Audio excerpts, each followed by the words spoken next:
मुख्यमंत्री डॉक्टर मोहन यादव ने कैबिनेट की बैठक में ऐतिहासिक फैसला लिया।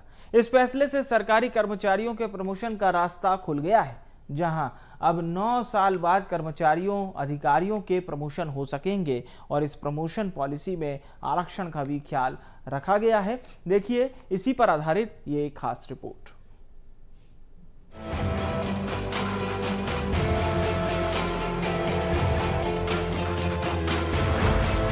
मोहन कैबिनेट का बड़ा फैसला। कर्मचारी हित में लिया गया बड़ा फैसला। 9 सालों के बाद प्रमोशन नीति को मंजूरी।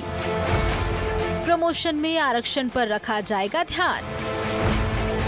वरिष्ठता के आधार पर बनेगी मेरिट लिस्ट। 4 लाख कर्मचारियों अधिकारियों को मिलेगा फायदा। 2 लाख नई भर्तियां भी करेगी मोहन सरकार।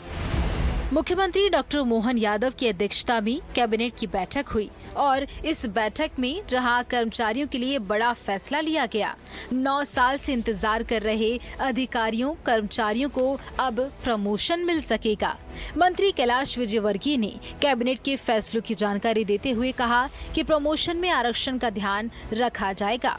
इसके तहत एससी के लिए 16% और एसटी के लिए 20% आरक्षण का प्रावधान रहेगा।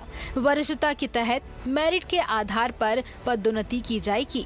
प्रमोशन नीति के तहत अग्रिम डीपीसी के प्रावधान किया गया। पात्रता का भी प्रावधान किया गया जो प्रमोशन का आधार बनेगी। विभाग की पदोन्नति समिति को तमाम अधिकार दिए गए। उन्होंने कहा कि 6 महीने की सर्विस रिकॉर्ड को पूरे 1 साल का माना जाएगा। साथ ही प्रति नियुक्ति के खाली पद पर भी प्रमोशन किया जा सकेंगे। सभी खाली पदों पर प्रमोशन होने से 2 लाख रिक्त पद सृजित होंगे और नई भर्ती भी हो सकेगी। अनुसूचित जाति और अनुसूचित जनजाति के लोक सेवकों को भी मेरिट के आधार पर पदोन्नति प्राप्त करने का अवसर दिया गया है। वर्तमान वर्ष में आगामी वर्ष की रिक्तियों के लिए पदोन्नति समिति की बैठक कर चयन सूची बनाने का प्रावधान किया गया है, अर्थात अग्रिम डीपीसी के प्रावधान भी किए गए हैं। ये बहुत महत्वपूर्ण हिस्सा है कि अग्रिम डीपीसी के प्रावधान भी अब प्रारंभ हो गए हैं। पदोन्नति के सूत्र में वरिष्ठता का पर्याप्त ध्यान रखा गया है। वरिष्ठ लोक सेवकों में से मेरिट के अनुसार न्यूनतम अंक लाने वाले लोक सेवक पदोन्नति हेतु पात्र होंगे। एससी के लिए 16%, एसटी के लिए 20% आरक्षण। पहले एससी एसटी वर्ग के पद भरे जाएंगे। बाकी पदों के लिए सभी दावेदारों को मौका मिलेगा। क्लास 1 के लिए सीनियरिटी मेरिट लिस्ट बनेगी। क्लास 2 के लिए सीनियरिटी के तहत लिस्ट बनाई जाएगी। प्रमोशन के लिए सर्विस रिकॉर्ड को देखा जाएगा। 6 महीने की सीआर को साल भर का माना जाएगा। हर साल सितंबर से नवंबर के बीच डीपीसी की प्रक्रिया होगी। 1 जनवरी तक प्रमोशन के तहत पदों को भरा जाएगा। रिटायर कर्मचारियों को कोई फायदा नहीं मिलेगा। विभाग की प्रमोशन कमेटी को सभी अधिकार रहेंगे। मुख्यमंत्री डॉक्टर मोहन यादव के इस फैसले से कर्मचारियों में खुशी की लहर है। कैबिनेट की बैठक में कई दूसरे महत्वपूर्ण फैसले लिए गए। आंगनवाड़ी 2.0 के तहत जहां प्रदेश में 459 नवीन आंगनवाड़ी की स्थापना होगी और इसके लिए सरकार आंगनवाड़ी सहायिका और कार्यकर्ताओं की भर्ती भी करेगी, जहां इनके निर्माण के लिए केंद्र सरकार 72 करोड़ और राज्य सरकार 70 करोड़ राशि देगी।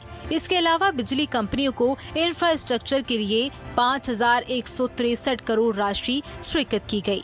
कैबिनेट ने रक्षाबंधन पर लाडली बहनों को 250 रुपए की अतिरिक्त राशि देने का बड़ा फैसला लिया और इसके साथ ही कैबिनेट में पर्यटन विभाग की तारीफ भी हुई। 2024 की ताज़ा रिपोर्ट के आधार पर प्रदेश में पर्यटकों में तेजी से बढ़ोतरी हुई। इसमें विदेश पर्यटक भी शामिल हैं। मोहन कैबिनेट के बड़े फैसले। भोपाल में सितंबर अक्टूबर में शुरू होगी मेट्रो ट्रेन। प्रधानमंत्री मेट्रो ट्रेन का करेंगे शुभारंभ। 27 जून को एमएसएमई दिवस पर रतलाम में समिट। 7 जुलाई को लुधियाना में राष्ट्रीय इंटरैक्टिव सेशन होगा। प्रदेश के हर जिले में योग दिवस के कार्यक्रम होंगे। निवेश के तारतम्य में विभिन्न आयोजन राज्य सरकार ने हमेशा किए हैं। आप सभी जानते हैं कि हमारे मुख्यमंत्री जी ने पूरे प्रदेश में निवेशाश दिशा में बहुत काम किया है। तो अभी फिर रतलाम में 27 जून MSME दिवस है, क्षेत्रीय उद्योग एवं रोजगार समिट रतलाम में आयोजित होगी। उसी प्रकार राष्ट्रीय इंटरेक्टिव सेशन लुधियाना में 7 जुलाई। आप सभी जानते हैं कि लुधियाना में है जी, वुलन कॉटन सबकी वो एक तरीके से राजधानी है और वहाँ के बहुत सारे पहले से हमारे यहाँ ट्राइडेंट वगैरह सभी लुधियाना की हैं। तो ये एक रोजगार देने वाली जो इंडस्ट्री है और इसलिए हम चाहते हैं कि लोगों को रोजगार मूलक इंडस्ट्री यहाँ पर डालें। इस दिशा में मुख्यमंत्री जी लुधियाना जाएंगे और इस दिशा में काम करेंगे। पिछले 9 साल से अधिकारियों कर्मचारियों के प्रमोशन अटके हुए थे और इस दौरान 1 लाख से ज्यादा अधिकारी कर्मचारी रिटायर हो चुके हैं। सुप्रीम कोर्ट में प्रमोशन का मामला चल रहा है, लेकिन मोहन सरकार ने बीच का रास्ता निकालकर कर्मचारियों को बड़ी सौगात दी। कैबिनेट बैठक में भोपाल मेट्रो के शुभारंभ का रास्ता भी साफ हो गया। जल्द ही PM मोदी इसका शुभारंभ भी करेंगे। भोपाल से मनोज राठौर की खास रिपोर्ट।